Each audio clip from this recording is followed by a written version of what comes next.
Assalamualaikum warahmatullahi wabarakatuh. Salam sehat untuk kita semua.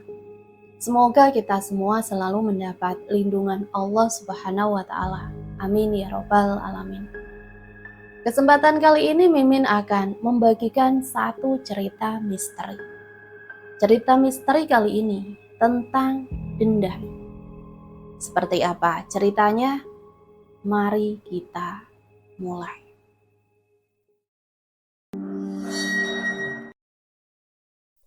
Malam merayap dengan sunyi yang mencurigakan. Di atas langit, bulan pucat bersembunyi di balik kabut tipis. Seakan enggan menyaksikan kebiadaban yang akan terjadi di hutan bambu di pinggiran desa itu. Angin mendesir lirih, menggoyangkan rumpun bambu yang menjulang tinggi, menciptakan bayangan-bayangan bergerak seolah-olah makhluk-makhluk halus tengah mengintai dari kegelapan. Malam itu alam seakan bersekutu dengan kejahatan. Sulastri, seorang gadis desa berusia 18 tahun, terseret dalam cengkraman 5 pria yang tidak lagi mengenal nurani. Matanya membelalak, ketakutan, bibirnya bergetar menyebut nama Tuhan. Namun tidak ada yang bisa menolongnya. Kelima pemuda itu adalah wajah-wajah yang sering ia lihat di desa. Laki-laki yang dulu pernah tersenyum ramah kepadanya, tetapi kini berubah menjadi serigala buas yang haus darah. Kalian jangan lakukan ini. Suara Sulastri parau hampir tak terdengar di tengah desir angin dan gesekan daun bambu. Namun permohonannya hanya disambut dengan tawa kasar. Jatmiko yang paling tua di antara mereka meraih dagunya, menatapnya dengan mata penuh nafsu. Jangan sia-siakan suaramu untuk memohon Sulastri. Tak ada yang akan menolongmu di sini. Sulastri meronta, mencoba melepaskan diri dari genggaman mereka. Tetapi tangan-tangan kasar itu semakin menguat, merobek kainnya tanpa ampun. Tangisannya pecah, menggema di hutan sunyi yang kini menjadi saksi kebiadaban manusia. Ia melawan, kuku-kukunya mencakar kulit mereka, tetapi hanya membuat mereka semakin beringas. Di bawah bayangan bambu yang bergerak seperti tangan-tangan yang ingin meraih, Sulastri dihancurkan. Rintihannya melemah menjadi isakan, lalu hanya bisikan lemah yang tenggelam dalam kegelapan. Namun mereka tidak puas hanya dengan itu. Tubuhnya yang gemetar dan berlumuran luka diseret ke batang bambu yang besar, diikat dengan tali kasar. Nafasnya terengah, kepalanya pening, tetapi ia masih bisa melihat bagaimana Jatmiko dan kawan-kawannya tertawa puas. Aku akan bersumpah, bisiknya, suaranya yang tersedat di antara luka dan air mata. Aku tidak akan membiarkan kalian tenang. Namun sumpahnya hanya disambut dengan cemoohan. Salah satu dari mereka, Wanto, meraih sebatang bambu yang sudah diruncingkan di ujungnya dan menekan ujung tajam itu ke perut Sulastri. Seakan mengancam, "Kau mau kutuntaskan sekarang, hah?" Tanyanya sinis, namun yang lain menahannya. Tidak perlu, biar dia merasakan bagaimana rasanya mati perlahan. Sulastri tidak bisa lagi melawan. Ketika kali ini lehernya dicengkram, ketika tubuhnya diangkat dan ditinggalkan menggantung di sana, terombang-ambing dalam kegelapan, nyawanya melayang perlahan seiring dengan angin malam yang menyapu lembut. Ketika fajar mulai menyingsing, tubuhnya yang tergantung terlihat begitu menyedihkan. Wajahnya membiru, matanya membelalak dengan sorot kosong yang menyeramkan. Burung gagak bertengger di atas bambu, mengeluarkan suara serak yang seakan meratapi nasibnya.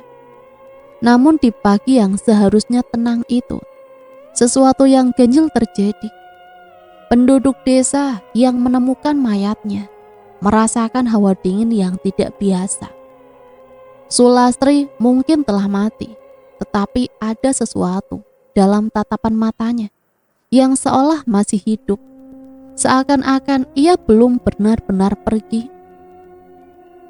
Malam berikutnya kabut mulai turun, lebih pekat dari biasanya. Hutan bambu itu tak lagi sekedar sunyi, tetapi juga terasa berat, seperti menyimpan sesuatu yang tak terlihat. Desiran angin yang berhembus terdengar seperti bisikan, dan sesekali terdengar suara tawa lirik yang membuat bulu kuduk meremang. Penduduk desa mulai merasa ada sesuatu yang berubah. Anjing-anjing melolong tanpa sebab, ayam-ayam enggan berkokok di pagi hari, dan beberapa orang bersumpah melihat bayangan putih melayang di antara pepohonan.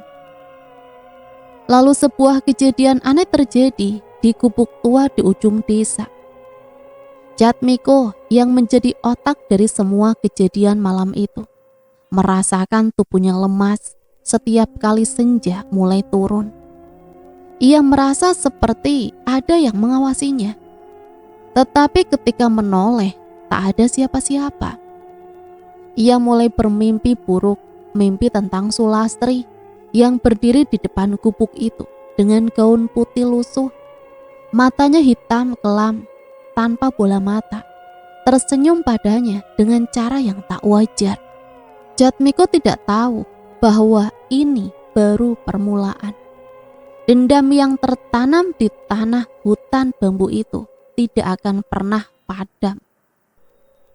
Malam-malam berikutnya, satu persatu mereka akan merasakan jeratan yang sama. Dosa yang mereka lakukan akan dibalas dengan cara yang lebih mengerikan dari yang pernah mereka bayangkan. Dan di tengah hutan bambu itu, pada tiang gantungan yang sama, suara angin berbisik lebih keras dari biasanya. Ada yang kembali, dan ia tidak akan pergi sebelum semuanya lunas. Malam mulai turun di desa, membawa serta bayangan-bayangan panjang yang merayap di tanah, seperti makhluk-makhluk tak kasat mata. Sejak ditemukannya tubuh Sulastri tergantung di hutan bambu, suasana desa tak lagi sama. Orang-orang enggan berbicara tentangnya, seakan ketakutan bahwa menyebut namanya saja bisa mengundang sesuatu yang lebih mengerikan. Namun keheningan itu tidak menghapus kegelisahan yang perlahan merayap ke dalam hati setiap penduduk.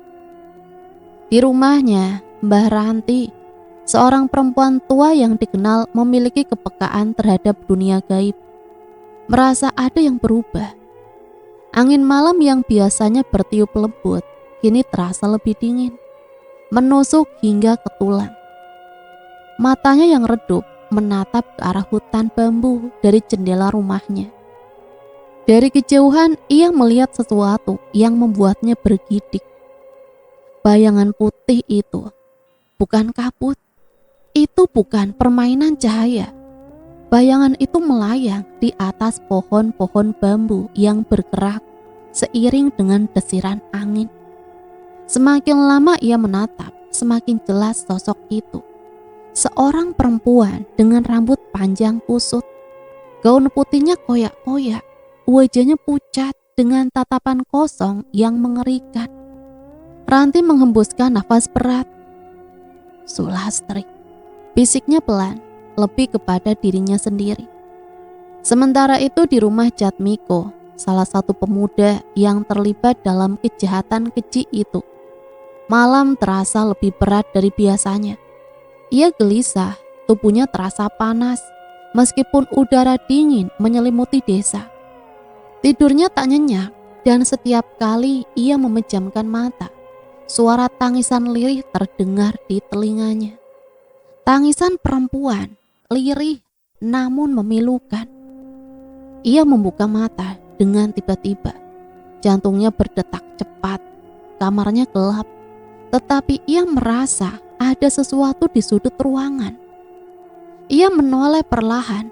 Di sana, di sudut kamar yang remang, berdiri sosok perempuan berambut panjang dengan kepala tertunduk. Tubuhnya sedikit bergetar dan gaun putih yang dikenakannya kotor, seperti telah tercelup lumpur dan darah kering. Jatmiko ingin berteriak, tetapi tenggorokannya seperti terkunci. Tubuhnya terasa lumpuh, hanya bisa menatap dengan ketakutan. Lalu sosok itu mengangkat kepalanya perlahan. Oh Tuhan, itu wajah Sulastri. Pucat dengan mata yang kiri kosong, tetapi penuh kemarahan. Bibirnya bergerak mengucapkan sesuatu tanpa suara. Tiba-tiba suara berdesir memenuhi kamar, seperti ribuan dedaunan kering yang bergesekan. Angin bertiup kencang, pintu kamar berderak keras, dan suara tawa lirih menggema di seluruh ruangan. Jatmiko menjerit, tubuhnya menggigil hebat. Keringat dingin membasahi wajahnya. Namun begitu ia berkedip, sosok itu menghilang. Jatmiko terengah-engah. Ia menyadari bahwa ia baru saja mengalami sesuatu yang lebih dari sekedar mimpi buruk. Ini adalah peringatan. Ia melirik ke jendela dan seketika darahnya terasa membeku. Di luar, di bawah pohon mangga tua yang menaungi rumahnya, sosok perempuan itu masih berdiri, menatapnya dari kejauhan. Keesokan harinya, kabar tentang keanehan mulai menyebar. Tidak hanya Jatmiko yang mengalami mimpi buruk, tetapi beberapa penduduk desa juga mulai merasakan hal yang tidak wajar. Beberapa dari mereka melaporkan mendengar suara tangisan di tengah malam. Ada yang mengaku melihat bayangan perempuan melintas di belakang rumah mereka, hanya untuk menghilang seketika ketika diperiksa lebih dekat. Seorang petani yang melintas di hutan bambu pada dini hari mengaku merasakan hawa dingin yang tidak biasa. Ia melihat pohon-pohon bambu bergoyang meskipun tidak ada angin. Dan di salah satu batang bambu, ia melihat bercak merah kecoklatan, seolah-olah darah yang sudah mengering. Mbah Ranti tahu ini bukan sekedar gangguan biasa. Arwah Sulastri tidak tenang. Dosa yang dilakukan terhadapnya terlalu besar, terlalu kejam, sehingga jiwanya tidak bisa meninggalkan dunia ini dengan damai. Ia harus berbuat sesuatu sebelum hal yang lebih buruk terjadi. Malam itu Mbah Ranti menyalakan dupa di dalam rumahnya, duduk bersila di depan sesajen sederhana yang telah ia siapkan. Ia memejamkan mata, merapalkan doa dalam bahasa yang hanya dimengerti oleh orang-orang sepertinya. Semakin dalam ia berkonsentrasi, semakin ia bisa merasakan kehadiran sesuatu di ruangan itu. Sulastri, panggilnya lirih. Aku tahu kau ada di sini. Udara di sekitarnya mendadak menjadi lebih dingin. Nyala api dari lilin kecil di hadapannya bergerak lalu meredup. Sesuatu yang tak kasat mata telah hadir. Apa yang kau inginkan? Lanjutnya dengan suara yang lebih tenang. Seketika angin berhembus kencang di dalam rumahnya, menggoyangkan tirai dan membalik beberapa lembar daun lontar yang tersusun rapi di sudut ruangan. Dupa yang terbakar mengeluarkan aroma lebih pekat, hampir menyengat. Lalu terdengar suara, bukan suara dari mulut manusia, melainkan bisikan halus yang langsung merayapi pikiran Mbah Ranti. Balas dendam. Mbah Ranti membuka matanya dengan tiba-tiba. Seluruh tubuhnya terasa berat dan keringat dingin membasahi dahinya. Ia kini tahu dendam Sulastri bukan sekedar amarah, seorang arwah yang gelisah. Ini adalah dendam yang telah membentuk sesuatu yang lebih kuat, lebih gelap. Sulastri bukan lagi sekedar roh penasaran. Ia telah menjadi sesuatu yang lebih menyeramkan. Sesuatu yang tidak akan berhenti sebelum keadilan ditegakkan dengan caranya sendiri. Dan itu berarti kematian akan datang bagi mereka yang telah mencabut nyawanya. Malam kembali menyelimuti desa dengan kabut yang lebih tebal dari sebelumnya. Dendam yang bersemayam dalam kegelapan mulai menampakkan dirinya dengan cara yang lebih nyata.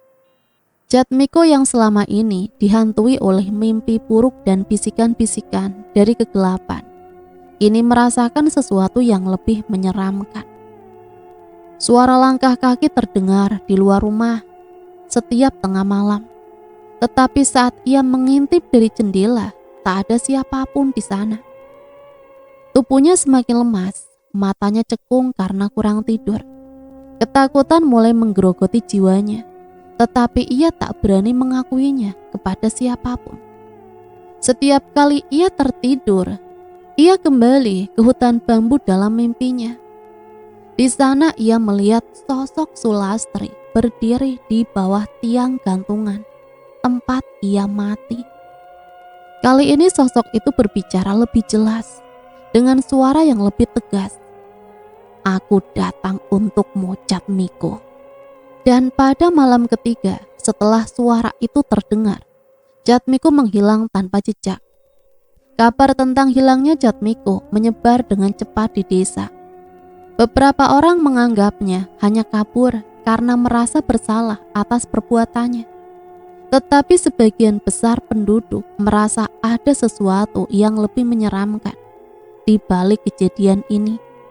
Terlebih lagi sejak kepergiannya, beberapa warga desa mulai melaporkan kejadian aneh. Wanto, salah satu dari 5 pemuda yang terlibat dalam peristiwa keji itu, mulai mengalami mimpi buruk yang sama setiap malam. Dalam mimpinya ia berdiri di tengah hutan bambu sendirian, sementara suara tangisan lirih terdengar dari kejauhan. Ketika ia mencoba mencari sumber suara itu, bayangan putih muncul dari balik batang-batang bambu, perlahan mendekatinya. Suatu malam mimpi itu berubah menjadi sesuatu yang lebih nyata. Wanto terbangun dengan tubuh berkeringat, dadanya berdebar kencang. Ia melirik ke sekeliling kamar, memastikan dirinya masih di rumah. Namun ketika ia menoleh ke jendela, jantungnya nyaris berhenti. Di luar berdiri sosok perempuan berambut panjang dengan gaun putih yang kotor oleh tanah dan darah. Wajahnya pucat, matanya kosong, tetapi senyumannya begitu mengerikan. Sosok itu tidak bergerak, hanya berdiri menatapnya dari kejauhan. Wanto menjerit dan segera berlari keluar kamar. Tetapi begitu ia tiba di ruang tengah, suara langkah kaki terdengar di belakangnya. Dengan gemetar ia menoleh, tak ada siapapun di sana. Tetapi hawa dingin yang menusuk membuatnya tahu bahwa ia tidak sendirian. Kejadian serupa menimpa 3 pemuda lainnya. Mereka mengalami gangguan yang semakin nyata, semakin kuat, seolah-olah ada sesuatu yang mengintai mereka setiap malam. Salah satu dari mereka, Suryo, mencoba mencari pertolongan dengan pergi ke Mbah Ranti. Namun perempuan tua itu hanya menggelengkan kepala saat mendengar pengakuannya. Kalian telah membangunkan sesuatu yang tidak bisa dihentikan dengan doa biasa, katanya dengan suara rendah. Arwah Sulastri tidak akan tenang sebelum keadilan ditegakkan. Suryo tidak pernah percaya pada hal-hal seperti itu sebelumnya. Tetapi kini setelah melihat sendiri bayangan-bayangan yang terus menghantuinya, ia tidak bisa mengabaikannya lagi. Malam berikutnya ia memutuskan untuk mencari Wanto, berharap bisa menemukan jawaban bersama. Namun ketika ia tiba di rumah temannya itu, suasana begitu hening. Lampu masih menyala, tetapi pintu sedikit terbuka. Dengan ragu Suryo melangkah masuk. Di dalam ia menemukan Wanto terduduk di lantai dengan mata melotot kosong. Bibirnya bergerak dan tangannya mencengkram erat dadanya, seolah-olah mengalami ketakutan yang luar biasa. Suryo mengguncang bahu Wanto. "Wanto, apa yang terjadi?" Namun temannya hanya menatapnya dengan ekspresi putus asa.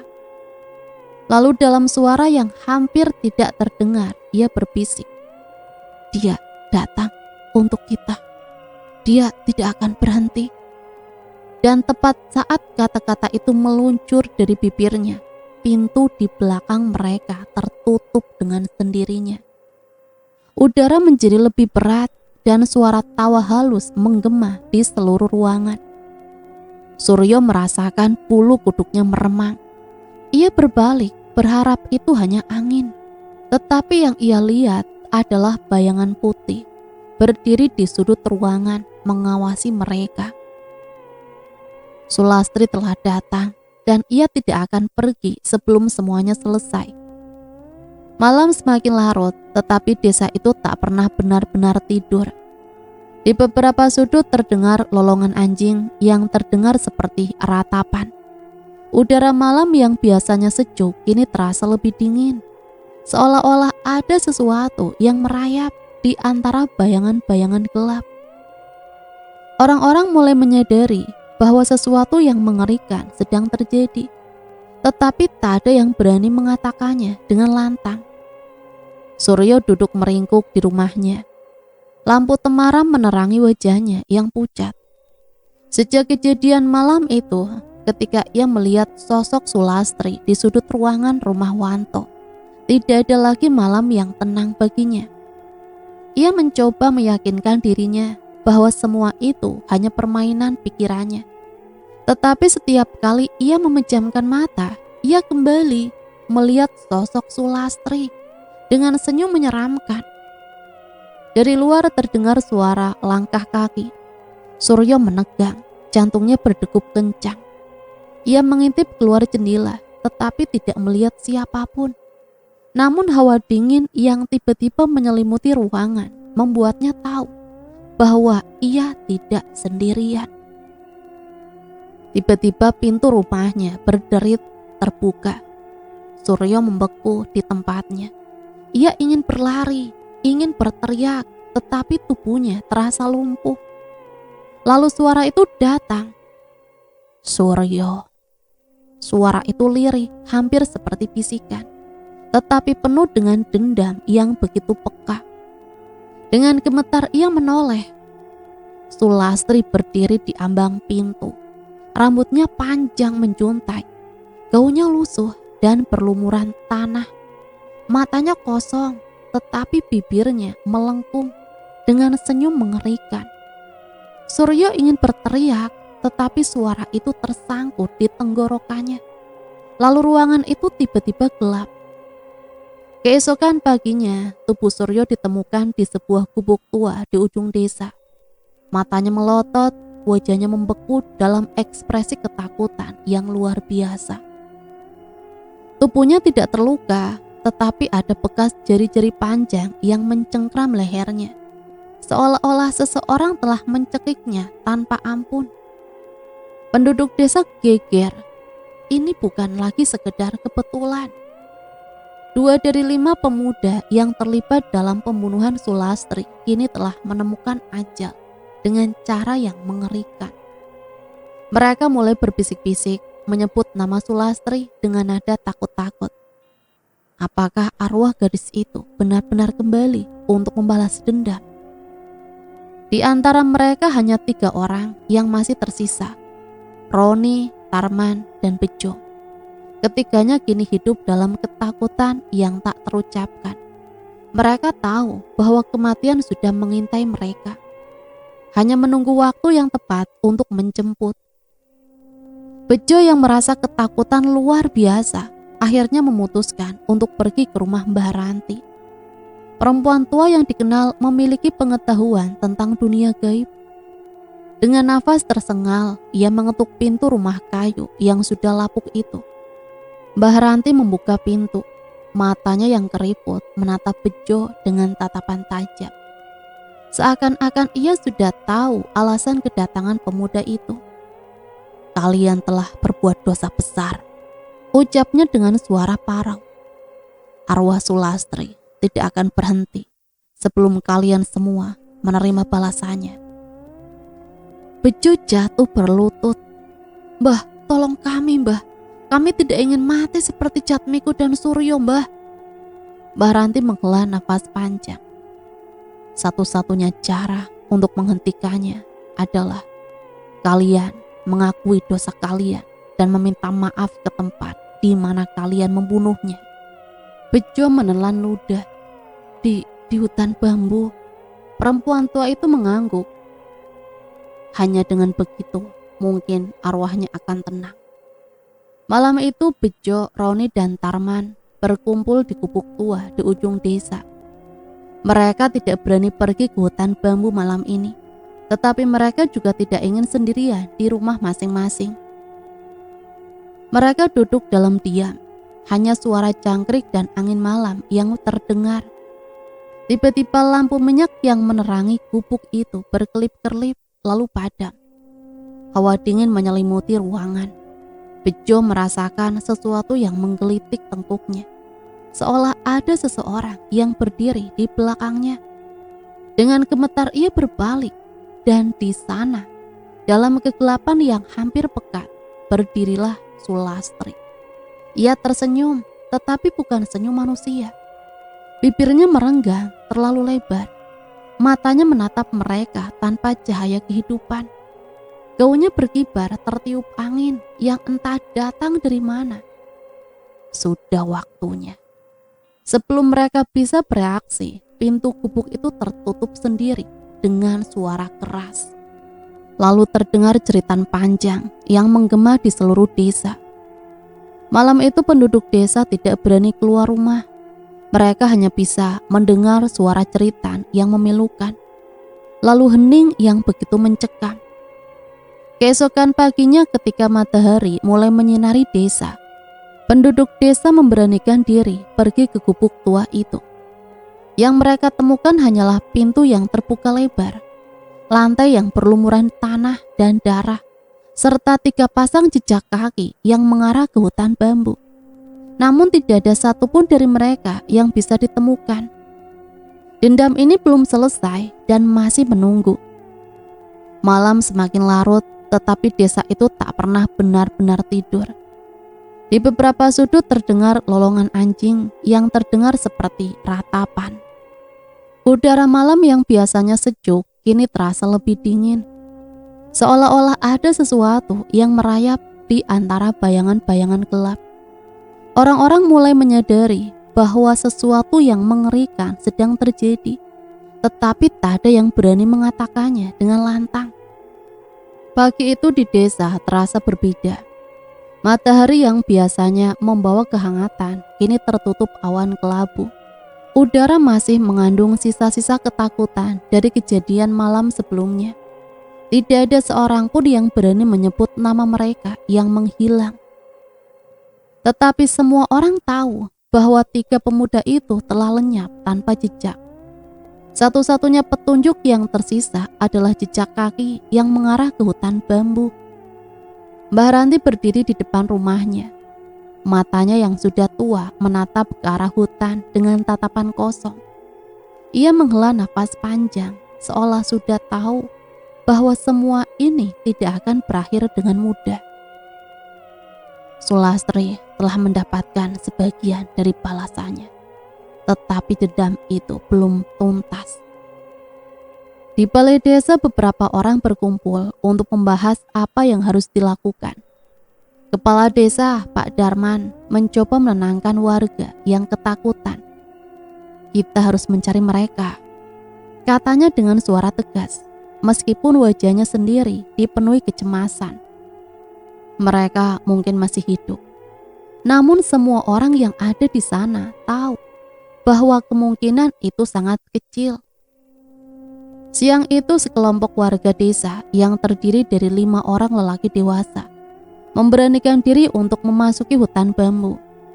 Mereka membawa parang, senter, dan beberapa perlengkapan lainnya. Meskipun dalam hati mereka tahu bahwa jika sesuatu yang gaib yang sedang mereka hadapi, semua itu tidak akan berguna. Langkah mereka berhati-hati saat memasuki hutan. Suasana di dalam begitu sunyi. Bahkan suara burung dan jangkrik pun tidak terdengar. Seolah-olah hutan ini telah menjadi tempat yang terkutuk. Batang-batang bambu yang menjulang tinggi menciptakan bayangan-bayangan panjang yang bergerak seiring hembusan angin. Tidak butuh waktu lama sebelum mereka menemukan sesuatu yang membuat bulu kuduk mereka berdiri. Di tengah hutan, di sebuah tanah lapang kecil, berdiri tiang bambu tua, tempat Sulastri dulu digantung. Di sekitarnya, 3 pasang sendal tersusun rapi di atas tanah, seakan pemiliknya melepaskannya sebelum masuk lebih jauh ke dalam kegelapan. Salah satu dari mereka, seorang lelaki bernama Samin, menelan ludah. "Mereka benar-benar kesini," bisiknya. Namun sebelum ada yang bisa menjawab, suara lirih terdengar dari balik pepohonan. "Tolong!" Semua orang tersentak, mata mereka mencari sumber suara itu. Salah satu lelaki itu, Pak Ijo, dengan hati-hati melangkah maju. Tangannya gemetar saat ia menyibak batang bambu yang lebat. Dan di sanalah mereka menemukannya. Roni, satu-satunya dari 3 pemuda yang masih bernafas, duduk meringkuk di bawah pohon dengan wajah penuh luka dan tubuh yang menggigil. Matanya merah dan kosong, seolah-olah ia telah melihat sesuatu yang tidak bisa dicerna oleh akal manusia. Mereka segera mendekatinya. "Roni, apa yang terjadi? Mana Tarman dan Bejo?" Roni menggelengkan kepala, bibirnya bergetar, dan suara yang keluar hampir tidak terdengar. "Mereka mau membawanya." Malam itu Roni dibawa kembali ke desa, tetapi pikirannya tetap kosong. Ia hanya menatap lurus ke depan, seolah tubuhnya ada di sana, tetapi jiwanya telah tersesat di tempat lain. Mbak Ranti datang untuk melihatnya, mencoba membantunya dengan doa-doanya. Tetapi tidak ada yang bisa mengeluarkan Roni dari ketakutan yang membelenggunya. Di kamarnya yang gelap, Roni duduk sendirian. Wajahnya pucat, keringat dingin membasahi tubuhnya. Ia bisa mendengar suara-suara itu lagi. Bisikan lirih yang memanggil namanya. Suara langkah kaki yang bergerak di luar jendelanya. Dan kemudian ia melihatnya. Bayangan itu berdiri di pojok kamar. Tubuhnya samar tetapi jelas nyata. Wajahnya pucat, senyum itu masih menghantui seperti sebelumnya. Sulastri tidak bicara kali ini. Ia hanya berdiri di sana, menatap Roni dengan mata kosong. Kemudian ruangan itu menjadi gelap. Keesokan paginya, ketika ibunya masuk ke kamar untuk membangunkannya, Roni sudah tidak ada di tempat tidur. Jendela kamarnya terbuka lebar dan lantai hanya ada jejak kaki basah yang mengarah keluar. Penduduk desa kembali berkumpul, tetapi kali ini tidak ada lagi yang ingin masuk ke hutan untuk mencari Roni. Mereka tahu bahwa anak itu telah dipanggil oleh sesuatu yang lebih kuat dari mereka. Satu persatu mereka mulai menerima kenyataan bahwa dendam ini tidak bisa dihentikan. Namun Mbah Ranti tidak bisa tinggal diam. Malam itu perempuan tua itu mengambil obor dan berjalan sendirian menuju hutan bambu. Ia sudah hidup cukup lama untuk tahu bahwa ada batasan yang tidak boleh dilanggar. Dan kali ini batasan itu telah diterobos dengan kejahatan yang terlalu besar. Saat ia tiba di tanah lapang tempat yang gantungan itu berdiri, ia mengangkat obornya, menatap bayangan yang bersembunyi di kegelapan. "Sulastri," panggilnya dengan suara tegas. "Anakku, sudah cukup. Hentikan." Hening. angin bertiup pelan, menggoyangkan batang-batang bambu dari kegelapan. Suara tangisan terdengar pelan pada awalnya, lalu semakin keras. Dari balik bayangan, sosok Sulastri muncul. Matanya masih menyimpan amarah yang tak terpendamkan. Mbah Ranti tidak mundur. Aku tahu kau ingin balas dendam. Aku tahu kau terluka, tapi sudah cukup nak. Jika kau terus seperti ini, kau tidak akan pernah menemukan ketenangan.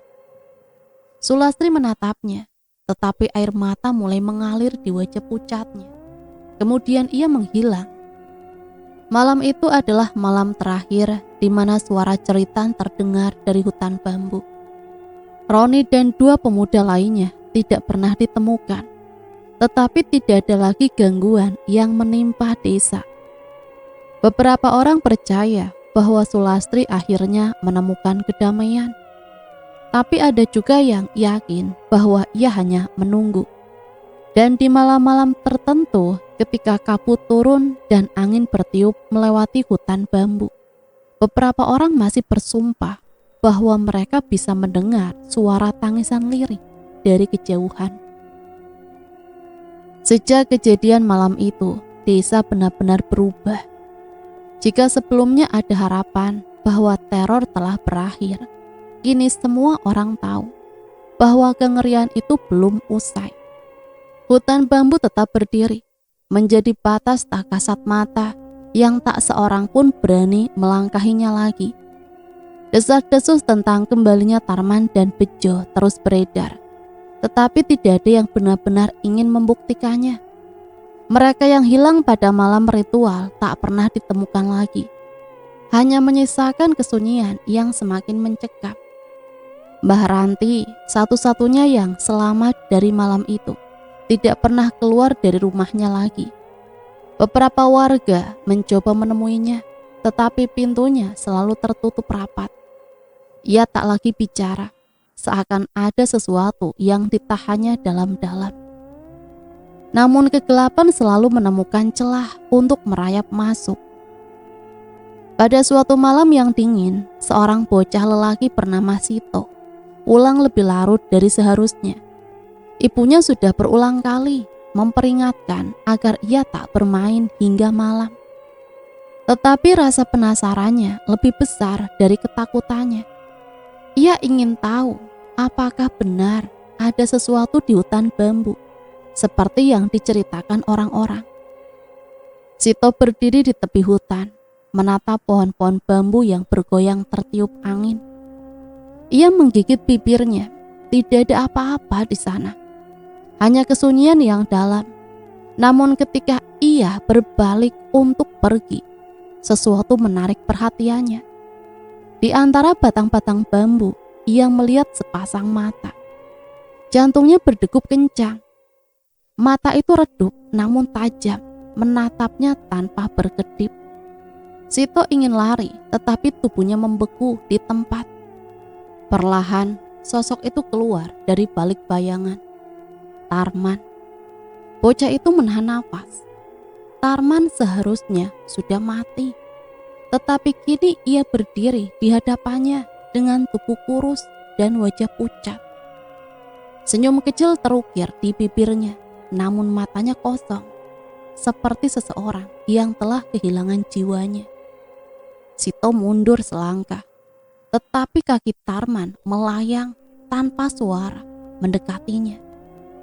Kau tidak takutkah? Suara Tarman berbisik, serak dan dingin. Sito tak menjawab, nafasnya memburu. Tarman mengulurkan tangan. Ayo ikut aku. Ada seseorang yang ingin bertemu denganmu. Bocah itu akhirnya menjerit. Warga desa berhamburan keluar rumah saat mendengar suara jeritan itu. Mereka bergegas menuju hutan bambu, tetapi tidak menemukan siapapun di sana. Tidak ada Sito, tidak ada tanda-tanda kehadiran Tarman. Hanya udara dingin yang berhembus membawa bisikan yang tidak bisa mereka pahami. Malam itu pintu rumah Mbah Ranti diketuk dengan keras. Ia yang sudah lama mengurung diri akhirnya terpaksa membuka. Di depan rumahnya, beberapa warga berdiri dengan wajah penuh ketakutan. "Sito hilang, Mbah," kata salah satu dari mereka. "Kami mendengar ceritanya di dekat hutan bambu." Mbak Ranti hanya menatap mereka dengan sorot mata letih, seakan ia sudah tahu ini akan terjadi. "Kalian tidak akan menemukannya," ucapnya pelan. Warga saling berpandangan. "Maksud Mbak Ranti?" Mbak Ranti menarik nafas panjang. Mereka sudah mengambilnya. Suasana menjadi hening. Mereka tahu apa yang dimaksud perempuan tua itu. "Apa yang harus kita lakukan, Mbak?" Mbak Ranti terdiam lama sebelum akhirnya berkata, "Kita harus menyelesaikan ini sekali untuk selamanya." Malam berikutnya, Mbah Ranti membawa beberapa orang yang masih cukup berani menuju hutan bambu. Mereka membawa obor, sesaji, dan benda-benda pusaka untuk melawan apapun yang tersembunyi di sana. Namun semakin dalam mereka melangkah, semakin gelap dunia di sekitar mereka. Cahaya obor seolah meredup, suara malam menghilang, dan udara menjadi begitu berat hingga sulit bernafas. Lalu mereka melihatnya, sebuah gubuk tua yang dulu tak pernah ada di dalam hutan, kini berdiri di hadapan mereka. Pintu kayunya terbuka sedikit, mengundang siapapun untuk masuk. Dari dalam terdengar suara langkah kaki. Mbak Ranti menatap warga yang bersamanya. "Apapun yang terjadi, jangan berpencar."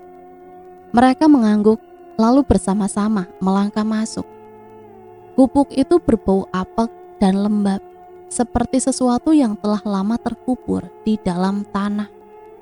Lantai kayunya berderit di bawah kaki mereka, menambah ketegangan yang sudah menggantung di udara.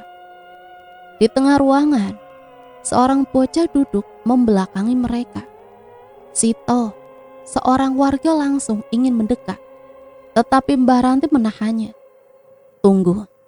Bocah itu perlahan menoleh, dan saat wajahnya terlihat, mereka semua tersentak mundur. Itu bukan Sito, itu sesuatu yang menyerupainya. Tetapi dengan mata hitam pekat dan senyum yang begitu lebar, hingga tampak tidak manusiawi. Tiba-tiba suara langkah kaki menggema di seluruh ruangan. Dari kegelapan muncul sosok-sosok lain, Tarman, Bejo, dan Sulastri. Mbah Ranti mengangkat tangannya, mulai melantunkan doa. Warga yang lain mengikutinya, mencoba melindungi diri dengan keyakinan mereka. Sulastri melangkah maju. "Kenapa kalian mengganggu kami?" Suaranya terdengar seperti berbisik dan berteriak sekaligus. Mbah Ranti menatapnya dengan penuh iba. "Kami tidak ingin mengganggu, Nak. Kami ingin membebaskan kalian." Tarman tertawa. "Kami tidak ingin dibebaskan." Bejo menyeringai. "Kami ingin kalian bersama kami." Saat itu juga angin kencang bertiup di dalam ruangan. Obor yang mereka bawa padam seketika. Ruangan itu berubah menjadi kegelapan total. Dan dalam kegelapan itu, jeritan mulai terdengar. Namun Mbah Ranti tetap teguh. Ia menancapkan tongkat kayunya ke lantai, melanjutkan doanya dengan suara yang lebih keras. Getaran aneh mulai terasa di udara, dan satu persatu bayangan di sekitarnya mulai memudar.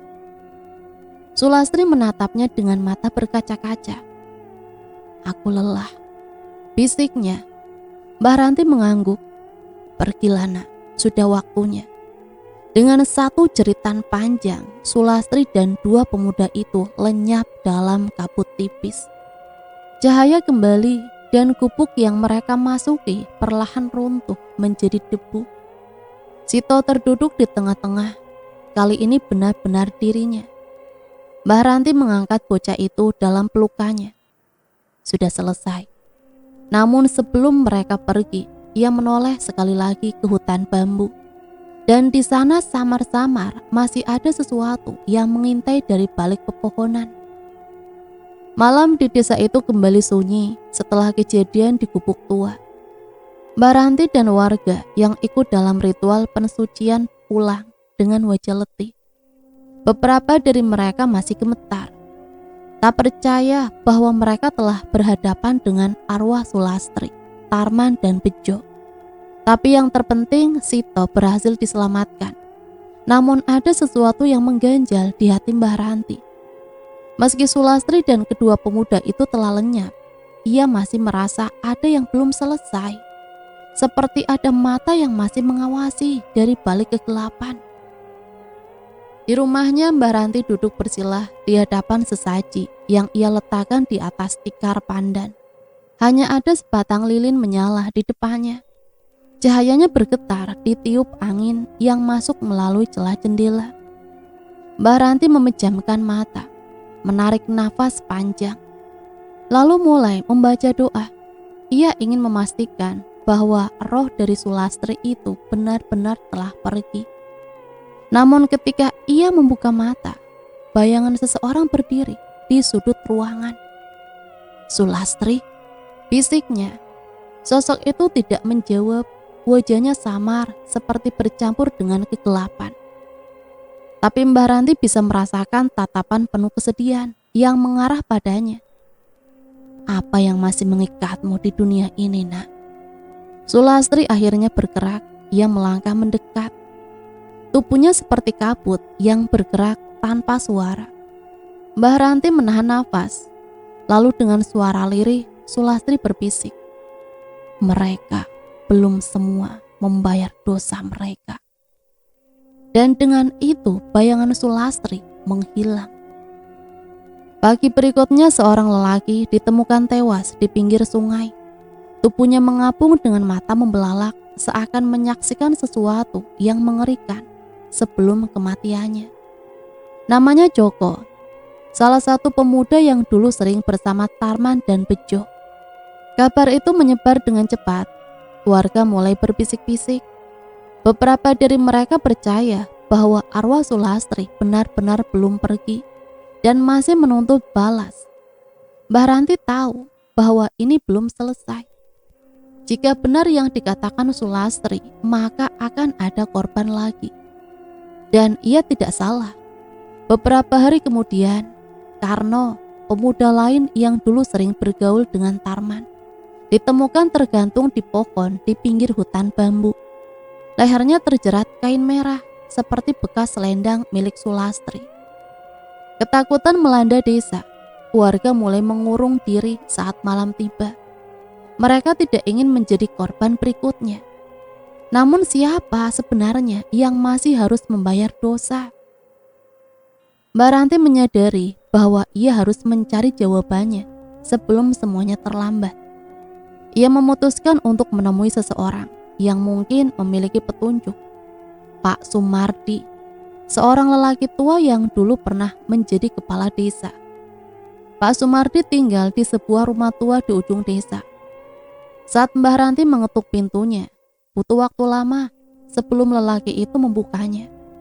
Wajahnya pucat, matanya sayu, seakan ia tidak pernah tidur nyenyak. "Apa yang membuatmu datang ke sini, Ranti?" tanyanya dengan suara parau. Mbah Ranti menatapnya tajam. "Sulastri masih menuntut balas, dan aku yakin ada sesuatu yang kau sembunyikan." Pak Sumardi terdiam lama, lalu dengan suara gemetar ia berkata, "Bukan hanya Tarman dan Bejo yang bersalah.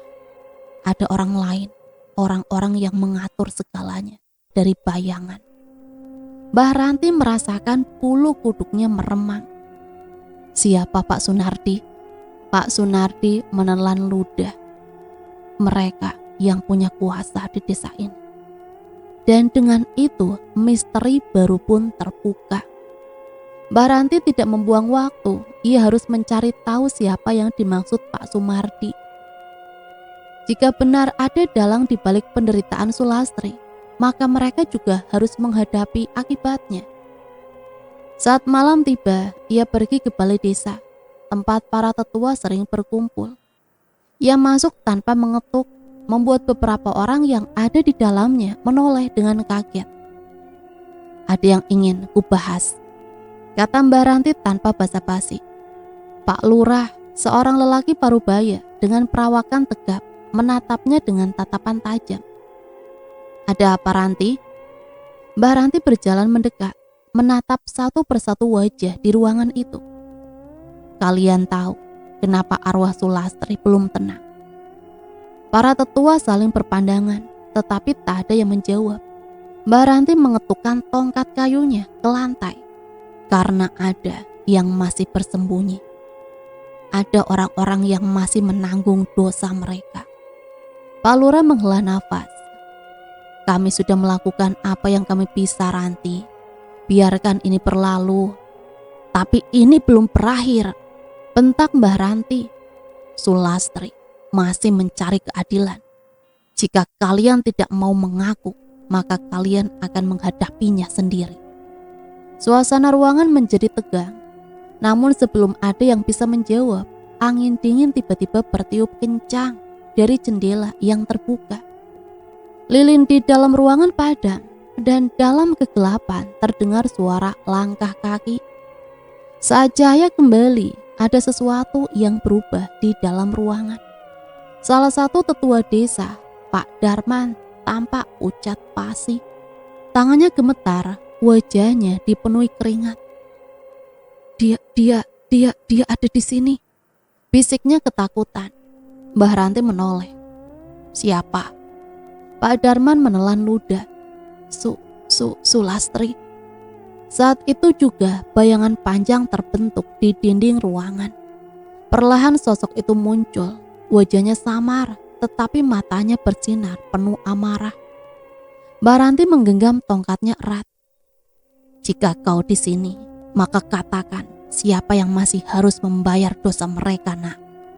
Sulastri hanya menatap, lalu dengan suara lirih ia menyebut satu nama. Nama yang membuat semua orang di dalam ruangan terdiam dalam ketakutan. Dan malam itu keadilan akhirnya mulai terungkap. Malam itu, setelah nama yang disebut Sulastri bergema di ruangan, keheningan menyelimuti para tetua desa. Wajah mereka menegang, mata mereka menyiratkan ketakutan yang tak bisa disembunyikan. Mbah Ranti menatap satu persatu mereka, mencoba mencari siapa yang merasa paling bersalah. Pak Darman tampak paling pucat, tangannya gemetar, tubuhnya perlahan mundur ke dinding. Aku tidak tahu apa-apa." Pak Lurah menarik nafas dalam-dalam, lalu berdehem. "Apa maksud semua ini? Ranti, jangan biarkan kita larut dalam ketakutan yang belum tentu berdasar." Mbah Ranti menggeleng pelan. "Ini bukan ketakutan tanpa dasar, Pak Lurah.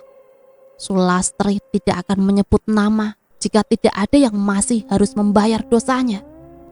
Semua mata kembali tertuju pada Pak Darman. Lelaki tua itu semakin menciut, seperti seseorang yang tak lagi punya jalan keluar. "Katakan yang sebenarnya, Darman." Suara Pak Lurah terdengar lebih tegas sekarang. Pak Darman menelan ludah. "Aku hanya tahu sedikit." Mbah Ranti mencondongkan tubuhnya. "Ceritakan." Malam itu Pak Darman membuka rahasia yang telah ia simpan selama bertahun-tahun. Sulastri bukan hanya korban kebiadaban Tarman, Bejo, dan kawan-kawan mereka. Ada orang lain yang ikut berperan dalam tragedi itu. Orang-orang yang selama ini tak tersentuh. Sulastri seharusnya tidak mati begitu saja. Bisiknya lirih. Ada seseorang yang memastikan dia tidak akan kembali. Mbah Ranti mengerenyit. "Maksudnya?" Pak Darman mengangkat kepalanya, menatap lurus ke arah Pak Lurah. "Kau tahu siapa Pak Lurah?" Pak Lurah menggertakkan giginya. "Darman, jaga ucapanmu." Mbah Ranti langsung menangkap ada sesuatu yang disembunyikan. "Siapa?" desaknya. Pak Darman menarik nafas dalam-dalam sebelum akhirnya berkata dengan suara parau, kepala keamanan desa waktu itu. Dia yang memastikan tubuh Sulastri tidak pernah ditemukan. Semua orang terdiam. Nama itu tak perlu disebut. Kepala keamanan desa saat itu adalah orang kepercayaan lurah sebelumnya dan masih tinggal di desa hingga sekarang. Pak Wiryo, umam Mbah Ranti. Pak Darman mengangguk. Dia yang menghilangkan jejak Sulastri. Mereka bilang dia hanya dikubur begitu saja, tapi nyatanya dia dipersembahkan. Ranti merasakan dadanya sesak. Ini lebih dari sekedar pembunuhan. Ini adalah bentuk kekejian yang melibatkan hal-hal yang tak kasat mata. Malam itu juga Mbah Ranti pergi ke rumah Pak Wiryo. Lelaki tua itu tinggal sendirian di sebuah rumah yang sedikit terpencil di pinggiran desa. Tak ada yang berani mendekatinya tanpa alasan, karena ia dikenal sebagai orang yang keras dan penuh rahasia. Saat Mbah Ranti mengetuk pintu, tidak ada jawaban. Mengetuk lagi lebih keras. Pak Wiryo, buka pintunya. Masih tak ada jawaban. Ia mengintip dari jendela. Rumah itu gelap, tapi ada sesuatu yang janggal. Meja makan masih penuh dengan makanan yang belum disentuh. Seolah pemiliknya baru saja pergi atau tidak pernah kembali. Mbah Ranti mengitari rumah mencari tanda-tanda keanehan. Saat ia melewati halaman belakang, langkahnya terhenti. Ada sesuatu yang tergantung di pohon. Badan Pak Wiryo menggantung dengan seutas tali tua di lehernya. Matanya membelalak, mulutnya menganga, seperti ingin berteriak, tapi tak ada suara yang bisa keluar. Di dadanya ada goresan-goresan menyerupai tulisan aksara kuno. Mbah Ranti menelan ludah. Sulastri. Angin berembus pelan membawa bisikan yang hampir tak terdengar. Belum selesai, kematian Pak Wiryo membuat desa semakin gempar. Warga yakin bahwa arwah Sulastri belum puas, masih ada yang harus dihukum. Pak Lurah akhirnya mengumpulkan semua orang di balai desa. Ia tahu bahwa ini tak bisa dibiarkan begitu saja. Kita harus menghentikan ini, katanya tegas. Kita harus melakukan ritual pensucian. Mbah Ranti menghela nafas. Pensucian itu tidak berguna jika keadilan belum ditegakkan. Pak Lurah menatapnya tajam. Lalu apa yang harus kita lakukan, Mbah? Mbah Ranti menatap ke sekeliling. Cari tahu siapa yang tersisa. Jika Sulastri masih menuntut balas, berarti masih ada orang yang terlibat. Pak Darman kembali berbicara. Suaranya hampir tak terdengar. Sebenarnya ada satu lagi. Semua menoleh padanya. Siapa? Tanya Mbah Ranti. Pak Darman menggeleng. Aku tidak bisa mengatakannya. Aku takut. Pak Lurah mendengus. Jika kau tidak mengatakannya, lebih banyak orang akan mati, Darman. Pak Darman menunduk lama sebelum akhirnya berkata, orang itu lebih berkuasa dari siapapun di desa ini. Mbah Ranti terdiam. Ia mulai memahami kemana semua ini mengarah. Dan saat itu juga lilin di ruangan padam. Dari kegelapan, suara langkah kaki terdengar mendekat perlahan. Seseorang atau sesuatu telah datang. Dan malam itu rahasia terakhir akan terungkap. Balai desa menjadi sunyi setelah suara langkah itu terdengar. Suara yang hadir menahan nafas. Tatapan mereka liar mencari sumber suara. Hanya ada kegelapan yang menyelimuti dan udara terasa lebih berat dari sebelumnya. Mbah Ranti menggenggam tongkatnya erat. Ia tahu malam ini akan menjadi akhir dari semuanya. Entah desa ini terbebas atau justru tenggelam dalam kegelapan yang lebih dalam. Pak Darman bergetar di tempatnya. Dia datang. Bisiknya nyaris tak terdengar. Tiba-tiba lilin-lilin di balai desa menyala kembali. Tetapi api mereka bukan berwarna kuning, melainkan biru pucat. seakan api itu sendiri tak berasal dari dunia ini. Dan di tengah ruangan, bayangannya perlahan membentuk sosok Sulastri berdiri di sana. Bukan lagi sebagai gadis lemah yang dulu disiksa dan dibunuh. Kini ia adalah perwujudan dendam yang tak terbendung. Wajahnya pucat dengan mata kosong yang bersinar di kegelapan. Selendang merahnya berkibar tanpa ada angin. Pak Lurah bangkit dari duduknya, tangannya terkepal. "Sulastri," suaranya bergetar. "Apa yang kau inginkan, Sulastri?" Sulastri tidak menjawab dengan kata-kata. Ia hanya mengangkat tangannya perlahan dan menunjuk satu orang. Pak Lurah. Wajah pria itu langsung pucat pasi. "Tunggu, aku tidak." Namun sebelum ia bisa menyelesaikan kata-katanya, tubuhnya tersentak ke udara. Seolah ada tangan tak terlihat yang mencekik lehernya.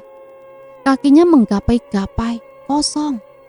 Tangannya mencakar udara, berusaha melepaskan diri dari jeratan yang tak terlihat. Semua orang menjerit ngeri, tetapi tak ada yang berani bergerak. Dosa harus dibayar. Suara Sulastri terdengar seperti bisikan dari segala arah. Mbah Ranti melangkah maju. "Sulastri, cukup nak. Kau telah membalas dendammu.